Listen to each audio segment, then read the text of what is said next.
spotlighting Hawaii's leaders. We want to bring in Governor David E. Good morning, Mr. Mayor. Lieutenant Governor, good morning. Thanks so much for joining us. Mayor Derek Kawakami. Thank you so much, Senator, for being here. Spotlighting the issues.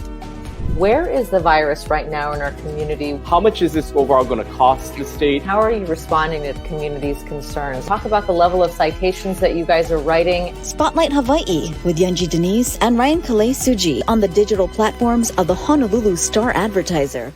This episode of Spotlight Hawaii is brought to you by Longstrugs and Beachside Roofing. Aloha and happy Monday on this Martin Luther King Day. I'm Ryan Kalei Suji, joined by Yunji Denise, and this is Spotlight Hawaii on the platforms of the Honolulu Star-Advertiser. We hope that some of you are able to enjoy this holiday and this long weekend. We are working. Someone else is working. Is someone at the state capitol who we are looking forward to catching up with this morning. That's right. A lot to cover this morning. We are joined live from the Capitol with Lieutenant Governor Josh Green. Good morning. Good morning. Hey, great to have you on here this morning. The Department of Health holding an unusual weekend press conference to announce that they are simply overwhelmed by the number of tests coming in. And so they've decided to stop reporting the negative tests, and that means stop reporting the full positivity rate.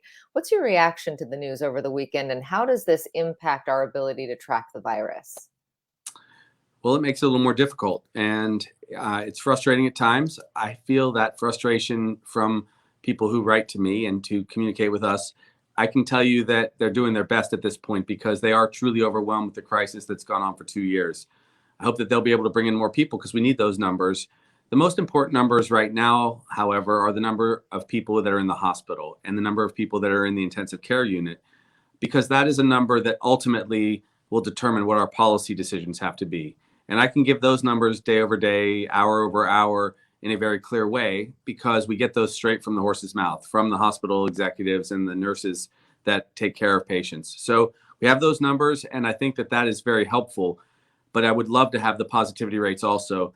You know, I'm a numbers guy, obviously, and we talk about the positivity rate, but we also talk about the rate of people getting vaccinated and the boosters and all of that. At the end of the day, it's how well we can keep our kupuna alive, how well we can protect our loved ones. And that's why I look at the hospital numbers more than anything. Today, we have 356 individuals in the hospital actively getting care for COVID. There are a couple incidental cases, people who came in for elective procedures who subsequently may have had a positive test. But essentially, we're at about 356 people in the hospital getting care. We peaked at 448 on September 3rd, if you recall. And so these are two very different parts of the pandemic. The part with Delta, when we had a peak of 448 out of 11,500 people, told us that 4 out of every 100 people ended up in the hospital and were quite sick. Now with Omicron, we have an incredible number of cases. Today, our case count of active cases is 50,944, yet a much smaller number, 356 people, which is 0.7%, ended up in the hospital. To really, to boil it down, that means that the Delta variant was 5 times more likely to put a person into a severe illness state and into the hospital. And we do have a smaller number of people in the ICU, thank goodness. It's 39. It's twice as high before. So these are the kind of things that I focus on. I'll tell you, the COVID pandemic has chewed up and spit out a whole lot of public health workers. And I want to thank them for all of the hard work that they've done over these 2 years. But we're still going to have a lot more work to do in the next few months. If we can dive a little deeper into the hospitalizations and what we're seeing there right now, of course, many people continue to look at that number, as you said, because that will help to dictate what kind of policy changes are happening. At this point in time, what are you projecting and predicting with what we're seeing now with the daily count numbers continuing to remain high with 4,000, 3,000 cases being reported each day? Are we still anticipating those hospitalizations to continue to move up? And if so, what's maybe the timeline for any sort of action that might have to be taken with regards to restrictions? Yes, that's a great question. So I believe this is the week, maybe in the last 48 hours, that the case counts will likely have peaked. The total case count. That day where we had 6,000 on, I believe it was Saturday, that was an amalgamation in some ways of a few other days of cases coming in, but that was our highest high water mark of cases. And it will tend to then be reflected by a slow and steady increase still for another 8 days. And after 8 days after the peak of cases, we will see the hospitalizations peak. and then begin to drop down. That's what's very likely. I will tell you just the actual numbers of people in the hospital for the last 5 days so people can form their own opinion. We had on the 13th, 352 people in the hospital with COVID, then 347, another day with 347, then yesterday 355, and today 356. Again, there are some incidental cases that are not really COVID severe, and they're just there for other reasons. So it appears that we are recently at a plateau, though every single individual who is sick, it hurts because you can be so sick with COVID under some circumstances. If you are boosted, however, you avoid the intensive care unit and the ultimate severe illness and ventilator status. So I think we are probably seeing the earliest part of the plateau right now for hospitalizations, and that means that we will come down. It also coincides perfectly with the surge of healthcare personnel. We brought in 350 healthcare personnel, many thanks to Hilton Raythel and the Healthcare Association, Department of Health, and FEMA. It's incredibly timely to have those 350 nurses and a few respiratory therapists here now, and another 250 coming in next week. So as we spell the healthcare workers that caught COVID or had to go into quarantine, my colleagues, we have this extra help to not just care for patients, but also to help hopefully with more testing and more vaccinations. The boosters are key. That's where we are right now. The sickest individuals have tended to be individuals who were not vaccinated at all or were incompletely immune. Of the people in the hospital today, of the 356, 143 individuals did have 2 shots. That's 40%. So you're not totally protected now if it's been several months after your second shot. But individuals who got a booster do not see the inside of the intensive care unit. So that's the message I like to send to people. We've got right now 430,000 people that have received boosters.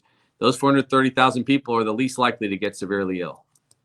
Okay, there's a question here from Takumi who says, is over 3,000 cases per day going to be the new norm? If we don't have a positivity rate to sort of balance these numbers and kind of have an idea of what's happening in our community, when we look at the raw case counts, what should we be comfortable with? And how fast or rapidly, I know you're not a fortune teller, but how quickly can we expect the decline, and when can we get back to cases that feel a little bit more comfortable? Because honestly, 4,700 cases this morning does seem like a lot.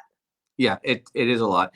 It's 4 to 6 weeks down this mountain, and it will go down pretty steadily. That's what happened elsewhere.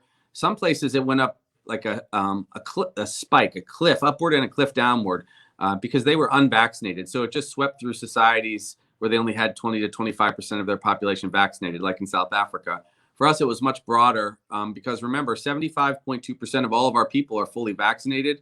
And then another 430,000 people have gotten that booster shot.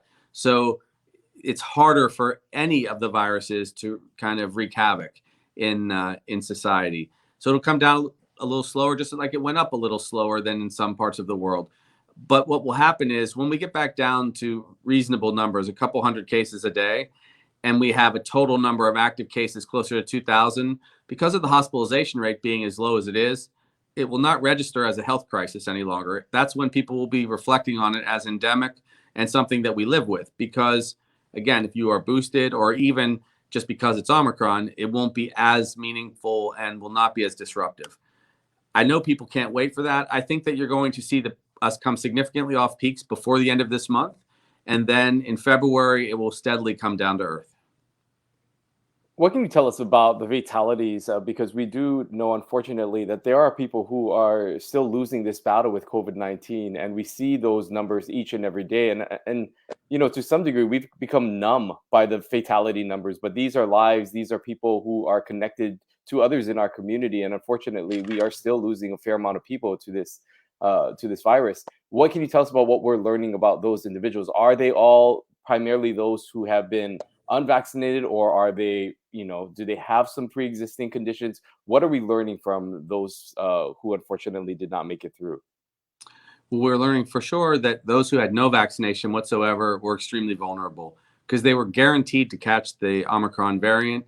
And then if they had any underlying conditions added to that, they were ending up in severe distress. I have a dear friend who lost his father, who was unvaccinated, and it's gut-wrenching because he knew that this was preventable.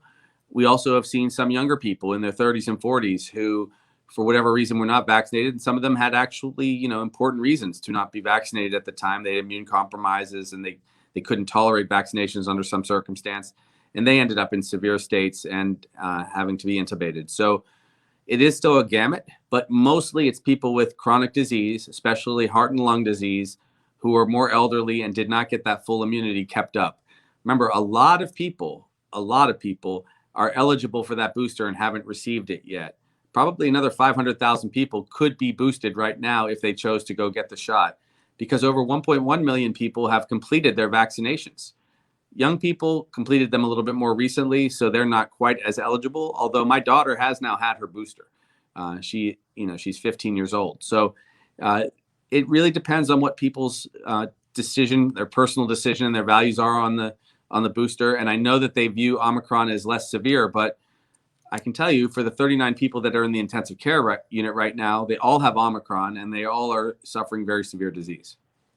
You have such a unique position because you obviously are a lawmaker, but you're also a doctor. And this is a question more for you to put on your doctor hat for this. This is from Sherry, who says, those who already received the booster when it first became available, will they be required to get another booster? They're approaching 5 months since receiving the booster.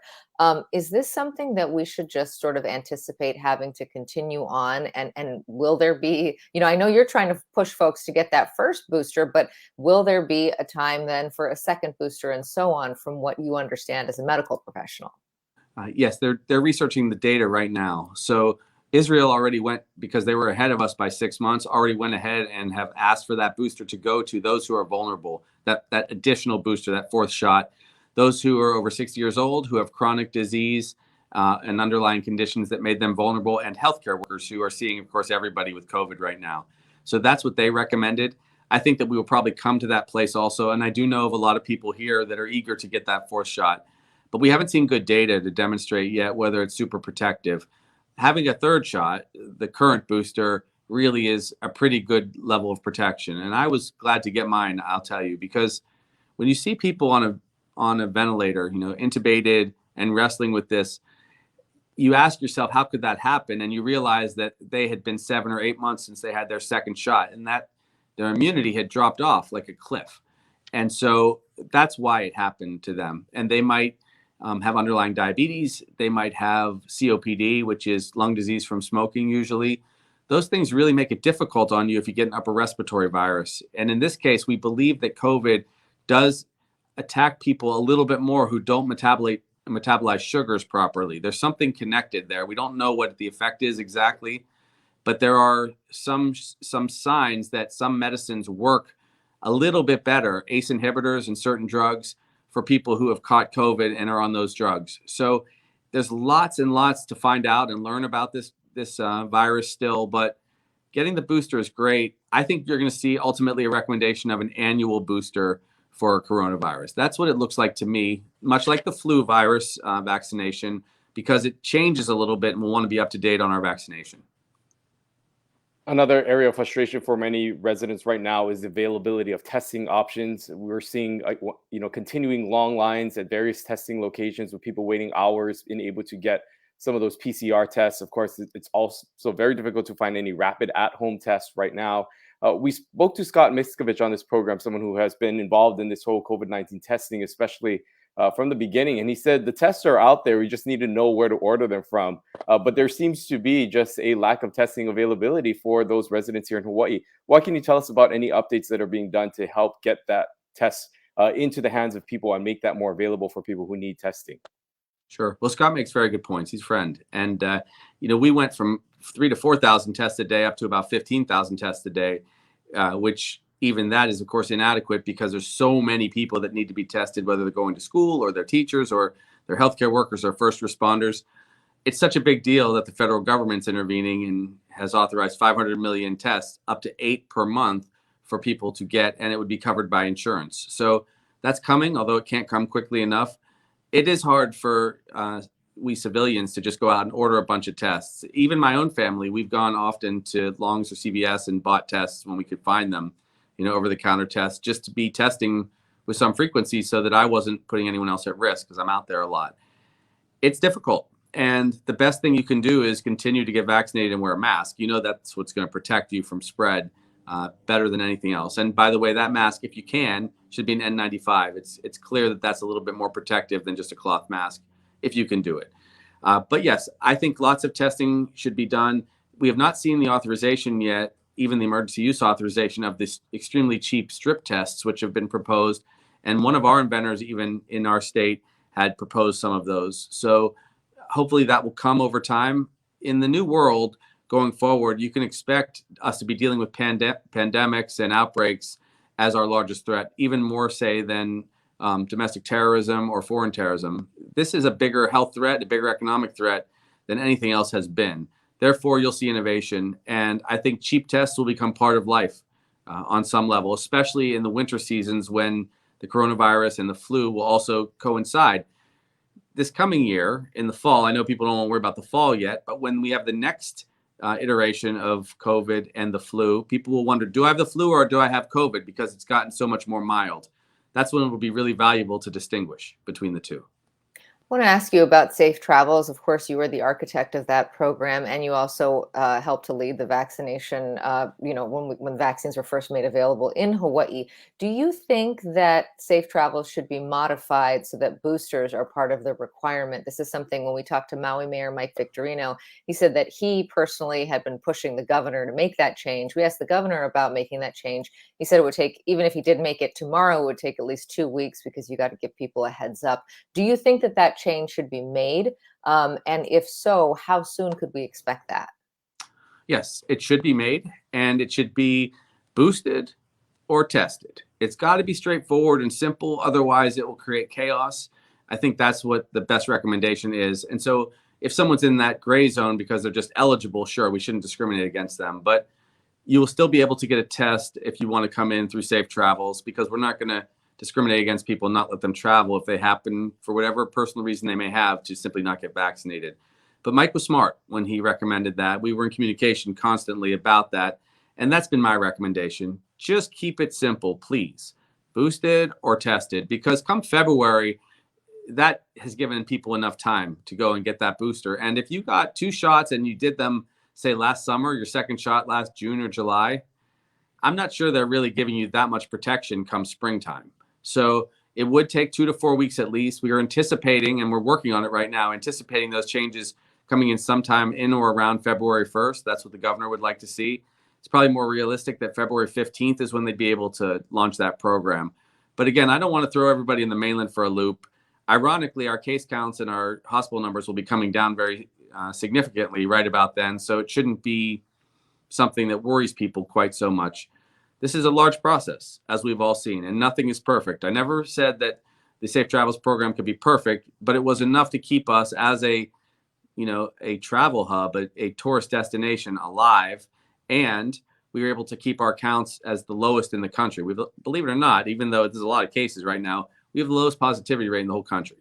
And we're in the middle of the ocean where everybody wants to visit us. So it was just enough to protect us and keep us alive with our small businesses. What are your thoughts on any restrictions that need to be made to gathering sizes? Of course, there are current restrictions that are placed on those who are able to gather. I was recently at an event where everybody was actually required to be boosted, and still within that group of individuals, 80% of people ended up leaving that event getting COVID-19, regardless of being boosted, because of the how Omicron kind of breaks through that. Do you believe that there needs to be any restrictions placed on gathering sizes moving forward, knowing that the vaccines are helping, but clearly it's not stopping this virus from spreading? Common sense would dictate if we can avoid large gatherings, we should, especially if you're vulnerable. But at this point, people have to make up their own decisions and their own minds. If you are vulnerable and you've got underlying health conditions, you should not be going to any large gatherings, because you could be sure you're going to catch Omicron. And you could end up as one of those unfortunate individuals that have a breakthrough case. You're not fully vaccinated because maybe you didn't get your booster and you still end up sick. Remember, 143 out of 356 of the people in the hospital have at least 2 shots, and they still ended up in the hospital. So going to a big gathering pretty much condemns you to that risk. But we're moving on. I mean, schools are open because it's very important that children have development, that they have a good meal. It's probably the best meal that most children who are living near poverty are going to get. We have extreme concerns about their psychological development if they're at home for long periods of time without stimuli. So those are gatherings. Those are large gatherings, schools. So we just have to be smart and careful. But the best news is we're able to manage the healthcare needs of our people. There's really no way to stop a virus that's got an R naught of 10. If I'm being blunt, R naught of 10, I'll remind people, means that if one person catches it, they're going to spread it to 10 others. So when it's that infectious, pretty much anyone around you is going to catch it. And you got to wear a mask. You have to be boosted to avoid severe illness, but you probably will spread Omicron if you're at some big gathering. And I think people, they know what their risk is. So if they're going to a major show, they're cognizant of that. I want to get clarification on safe travels and your idea of boosted or tested. First of all, why not boosted and tested? That's the first part. And second of all, would that mean that you would get rid of the self-quarantine option for that program? It would just be those two options? Right. So if it's boosted or tested, that's kind of consistent with what we've done. Placing people in quarantine or isolation is extremely difficult when you have these kind of numbers. I mean, with 50,944 people actively with COVID right now, and then another 50,000 assuredly have, COVID and haven't been registered with tests, that's like almost 1/10 of our population. There's no way you can put people adequately into quarantine or isolation unless they're doing it at home. Okay, so that's the one thing. And to do boosted and tested, honestly, there aren't enough tests out there in the universe to do that. And remember, boosted and tested would mean that you are setting a standard where you're mandating vaccinations for travel. And that is not something that's really legal. So you would be condemning people to quarantine, and very few people will come. So we're trying to hang on because we're trying to make sure that we keep the economy available so we can pay for the very hospital staff that we need. Or, this government intervention, if you will, nationally is not cheap. Just for example, the up to 900 nurses and respiratory therapists that we're going to bring into Hawaii is going to cost $90 million. Now, FEMA is covering that because it's part of the emergency response, and we're very grateful for that. But that's a lot of money for 8 weeks of additional nurses. It's very expensive to come to Hawaii and put people up, and you make sure that they're well enough to be, working directly with patients. So we have to keep life going. And fortunately, the mortality rate is way lower with Omicron. That's why it's spreading so much. That's the very nature of a variant or a mutation like this. It's going to be more infectious, but less lethal, and therefore it will create a lot more immunity. So this is the pathway, and it's a bumpy pathway, but the pathway to getting widespread immunity in society. Another issue that we have been seeing, of course, is while we are holding steady so far with the hospitalizations, we're seeing the impact that it's having to the overall workforce. I mean, just looking at the personnel of medical professionals that are having to call in sick, we're seeing this in our schools with teachers also being unavailable and leading to schools having to shuffle, some places having to go virtual because of the fact that they don't have enough teachers there. And we're even seeing it with restaurants and other establishments with so many people now being infected. What are your thoughts on how we manage this moving forward, knowing that this is something that continues to impact people and their ability to go to work? It's changing the way society functions. It really is. The pandemic has had some large impacts on society already. In the short term, the practical impact is, yes, there are going to be sometimes shorter hours at certain restaurants or retail establishments. Schools may have to adjust their hours over time periodically. There are real challenges, or certainly they're going to have to be more flexible with their substitute teachers and those who support our children at school. And we'll be understanding of all of that. You saw there was already a major adjustment in the rules from the CDC to decrease from 10 days to 5 days the amount of time someone would have to quarantine. And that was born out of necessity for the survival of the nation and its economy, because people still have needs. They need to have food production. They need to have shipping. They have to have hospital care. So that was necessary. We're also seeing a very quick shift in how people look at work. And that's why we've had what's sometimes described as the great work exodus, which is a lot of people leaving the workforce because if they weren't making enough money to really satisfy their needs, they're actually saying it's not worth the risk. And so we're going to see some new industries pop up that have less risk. But finally, a lot of people are saying, I'm going to work differently. I'm going to work from home, which could have some collateral benefits. We were talking a lot about traffic before we got into the whole COVID crisis, and we were talking about over-tourism, which is obviously a huge problem for us in Hawaii. Well, now we're able to manage that a lot better because we have a different expectation of how many people should come and whether we should be at a workplace or not. So there's some interesting changes that are happening. It's something that I'm actually preparing our government for if I'm asked to lead going forward, because I think we have to be more nimble. I think we should make sure that people are productive, that they earn their keep, and they have to date. But we might not need quite the same amount of infrastructure or the same amount of office space. It's quite costly to taxpayers. We might actually do better by having restaurants do more takeout for some. Some have liked that. So the world's reshaping itself, and I'm not saying that we should view this as a sociological experiment, but we're having to reassess what matters to us. And I appreciate how people have rolled with the punches. I've been incredibly impressed by our community here in Hawaii. I got to ask you, legislative session starts in 2 days. This is kind of a non-COVID question, but the governor is sort of poised. We see the startings of a battle over the budget with the legislative leadership and the governor's office. I'm interested to know, do you think it's appropriate to put $1 billion in the rainy day fund, or do you agree with some of your colleagues in the House, former colleagues in the House and Senate, that money should be spent, more of that money should be spent now? I agree with my colleagues in this case, my former colleagues. I think more of that money should be spent now. And I think it should be spent because it is raining today. And I think it should be spent on mental health care, behavioral health, addiction that has surged, helping people with their unemployment insurance and the losses that small businesses have had. I think we should invest in our people right now. And I don't mean to be contrary to our gov, but I do feel that I'm very close to people. Actually, that's one of the benefits of being lieutenant governor and a doctor, and I know how they've suffered. So I'd invest that money there.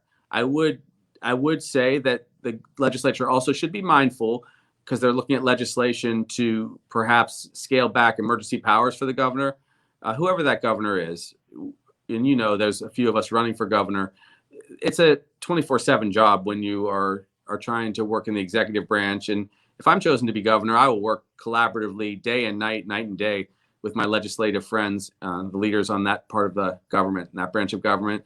But there are some things that you have to do in the middle of the night, and you don't want to ever restrict that in order to save people. You got to be ready to weigh in and rescue people from a crisis. So I'd be a little careful about that piece of legislation. But I can't wait to see my friends again.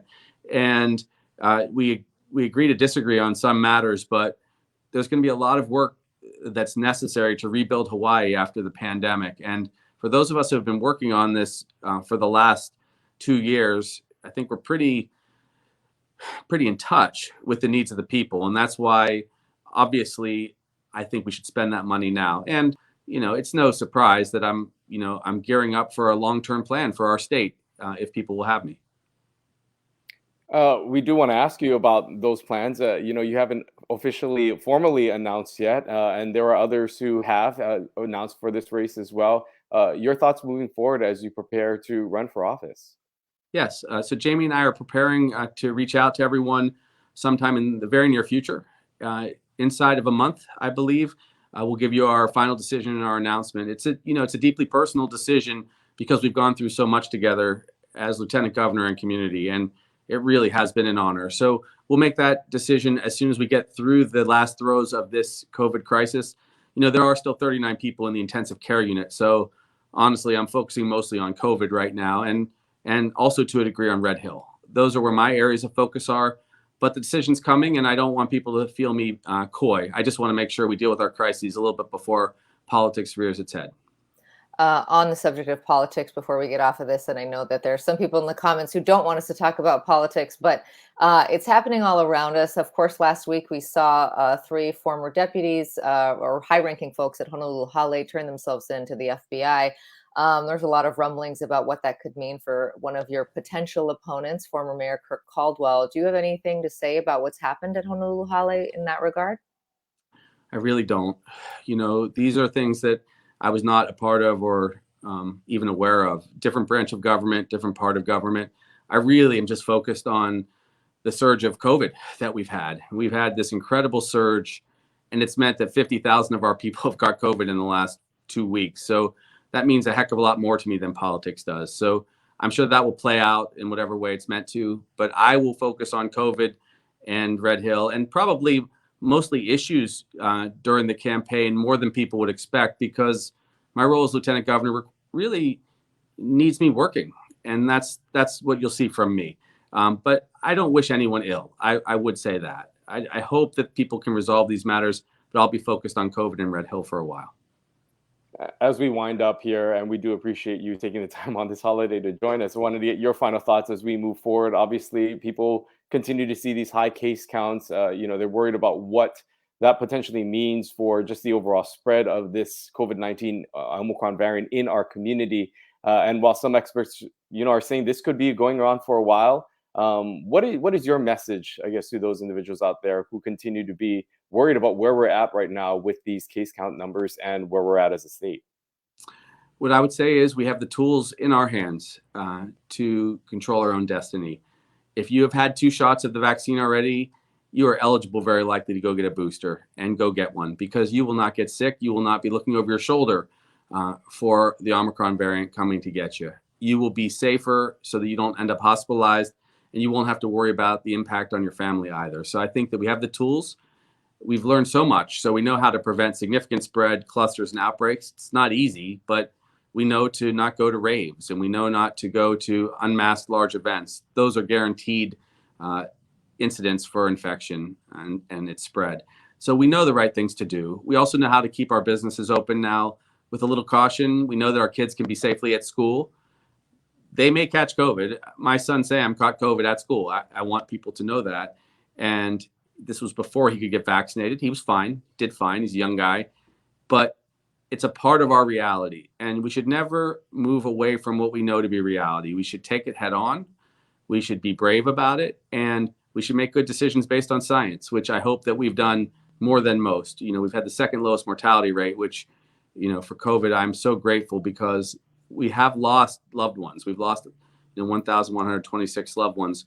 We have projected to lose 11,000 people over the course of 24 to 26 months if we had let it go and run through our society without any kind of measures, stopgap measures, and good science. So we're trying to lead in a way that is sensible, science-based, and also understanding. People pulled together like you can't believe. Being out here in the middle of the Pacific Ocean all alone has meant that we had to do a lot of this for ourselves. And look what we've done. We've kept our cases low and we've survived. And that means coming out the other side of this, we're going to be a much tighter, much better organized society that cares for one another. We came through something as Nohana, and so it shouldn't be a cliche going forward. We really achieved that. I know that was supposed to be the last thing you said, but I can't let you go without asking about Sam. Is he okay? And I'm so sorry to hear that he got sick. Yeah, he's totally fine. He's wonderful. And he had COVID. I will tell you this. He had COVID right at the peak of the protests that were going on outside our house. So it was quite a week, when Sammy was there in his bedroom and isolating. But like every good 11-year-old, he was playing video games with his buddies. And, we were giving him comfort food. So that kid is tough. And a lot of kids have had to be tough throughout this crisis. But having seen that, you worry. All of a sudden, I was just a dad. I wasn't a doctor or a lieutenant governor. And you worry about your kids. Very few children have been hospitalized, and we're extremely grateful for that in our state. And we have a wonderful children's hospital in Kapiolani. So we felt comfortable as parents that he was going to be okay. But we also saw the realities of what can happen in schools and what can happen to any of us. So everyone should just know we're all in this together. Please be safe. Make the best decisions for your loved ones.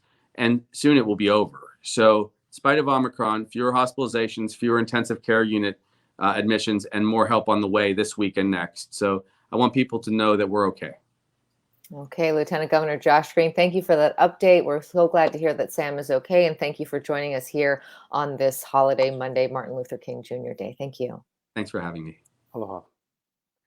Interesting to hear his predictions there, and also that personal revelation. I had no idea that the Lieutenant Governor's young son had suffered COVID, and we are glad to hear that he is okay. He, of course, too young at the time to have the vaccination. But the Lieutenant Governor kind of giving us a context, talking about the development at the Department of Health. If you missed that over the weekend, the Department of Health announcing that they would not be releasing a positivity rate.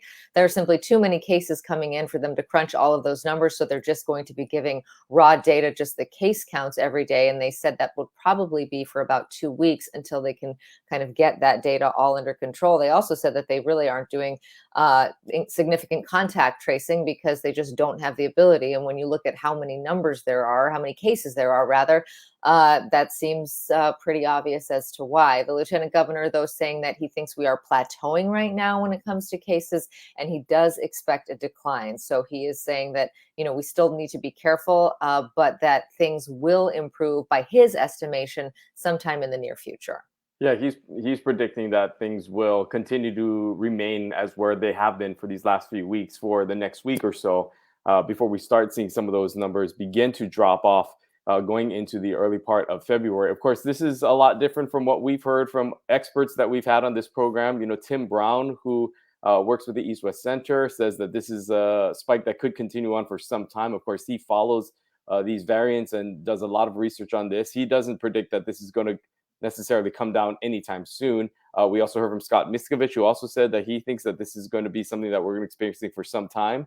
Lieutenant Governor, on the other hand, though, saying that he thinks that this is something that will begin to start seeing a decline in, again, early February. So we'll have to wait to see. I think a number that everyone will continue to watch, however, is those hospitalizations, as that will determine any future policy changes or restrictions that would be put in place by the governor or the mayors once we get to the point where the hospitals cannot handle the amount of patients that are required care at that time.